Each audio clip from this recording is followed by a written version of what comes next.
New at 5:30, we're learning more about how the solar shakeup last April affected local companies. Today, I spoke with Bill Crane from Chico Solar Works, and he says he's had to switch gears to focus mostly on roofing instead of solar. Now, we told you back in April when the state let utilities like PG&E drastically reduce what they pay rooftop solar owners for extra energy that they collect. People who had solar before the deadline still get the old rate. So Crane says he signed up about 100 contracts for new home systems before that April 15th deadline when the switch happened. But since then, practically nobody wants solar. He tells me several local companies have laid people off or shut down altogether.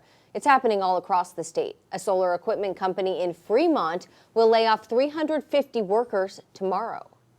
More public comment came into the CPUC about this issue than any other topic in CPUC history. And still, the governor and the CPUC chose to cut solar credit for all of these consumers. And we are seeing the cliff that this has created starting now.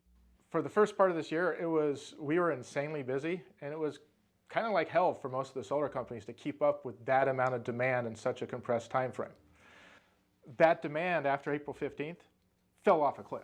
It stopped. Basically, once April 15th happened, it went away.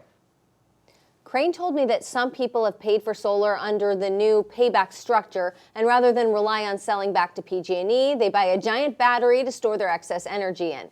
But he says the problem with batteries is that it's just another piece of equipment that has to be serviced. Just last month, the First District Court of Appeals upheld the state's decision to change the net metering rates. Supporters of the change say the old rate was too generous, leaving those without solar to pay a higher cost to support the power grid.